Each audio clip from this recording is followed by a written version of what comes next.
June 4వ తేదీ సార్వత్రిక ఎన్నికల కౌంటింగ్ నేపథ్యంలో తాడిపత్రిలో పోలీసులు కట్టుదిట్టమైన భద్రతా చర్యలు చేపట్టారు. పోలింగ్ రోజు తర్వాత రోజు కూడా జరిగినటువంటి ఘర్షణల నేపథ్యంలో తాడిపత్రిలో భారీగా పోలీసులు మోహరించి శాంతి భద్రతలను అదుపులోకి తెచ్చారు.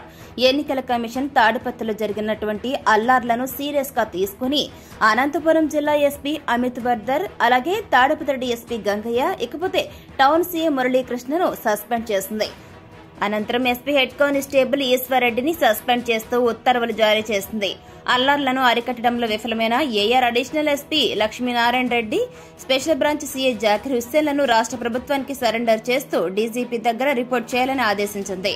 కౌంటింగ్ అనంతరం అల్లర్లు జరుగుతాయి అన్న ఇంటెలిజెన్స్ హెచ్చరికలతో తాడిపత్రికి భారీగా కేంద్ర సాయుధ బలగాలు, ఏపీఎస్పీ బలగాలు వచ్చాయి. జూన్ 6వ తేదీ వరకు తాడిపత్రిలోకి వైసీపీ ఎమ్మెల్యే అభ్యర్థి కేతిరెడ్డి పెద్దారెడ్డి, టీడీపీ ఎమ్మెల్యే అభ్యర్థి జెసి అస్మిత్ రెడ్డి తాడిపత్రికి వెళ్లొద్దని హైకోర్టు ఆంక్షలు విధించిన నేపథ్యంలో పోలీసులు తాడిపత్రి చుట్టుప్రక్కల చెక్ పోస్టులను ఏర్పాటు చేసి తాడిపత్రిలోకి వచ్చే ప్రతి ఒక్క వాహనాన్ని కూడా క్షుణ్ణంగా తనిఖీలు చేస్తున్నారు.